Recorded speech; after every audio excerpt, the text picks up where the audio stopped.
இந்த சாதாரண இந்த வீட்டு ஓனர் வந்தாலும் வெளியில வீட்டு ஓனர் வந்திருக்கிறாரியா அப்படின்னு சொல்லுவாங்கல்ல அந்த வீட்டுக்கு. இந்த சாதாரண ஒரு வீட்டுக்கு அப்ப அந்த வானத்துக்கு பூமிக்கு சொந்தக்காரரை பார்க்கணும்னு ஆசை இல்லையா?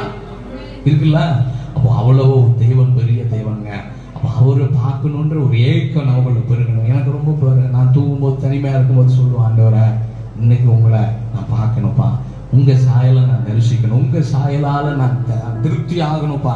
இன்னைக்கு உலகத்தை பார்த்து அநேகர் திருப்தி ஆகி கொண்டிருக்கிறார்கள். ஒருவேளை இன்னைக்கு உலகத்தை பார்த்து உலகத்தின் ஆசீர்வாதங்களை பார்த்தும் உலகத்துல ஓஹோன்னு வளர்ந்து பெரிய பென்ஸ் காரும் ஆடி காரும் வச்சுன்னா அநேகர் இன்னைக்கு அப்பா ஆண்டவரை ஆசீர்வதிச்சுட்டார். ரைட்டு, பூமிக்குரிய ஆசீர்வாதம். ஆண்டவரை பார்த்துருக்கிறியா? ஆண்டவர் எப்படி இருக்கிறாருன்னு எனக்கு தெரியாது, ஆனா நானும் கிறிஸ்துவம் அப்படின்னு நிறைய பேர் இருக்கிறாங்க. அதே இல்லை, நான் சொல்லல, அது வேதம் சொல்லல. அது ஆசீர்வாதம் தானா வரும். ஆனால் அதை தாண்டி சாயலை பார்க்கிற ஒரு அனுபவம் நமக்கு வேணுங்க. Praise the Lord. அக்கா சொன்னாங்க, என்ன சாயல்? சத்தத்தை கேட்கணும். நீங்க எதை கேட்கணும்னு சொல்றீங்க?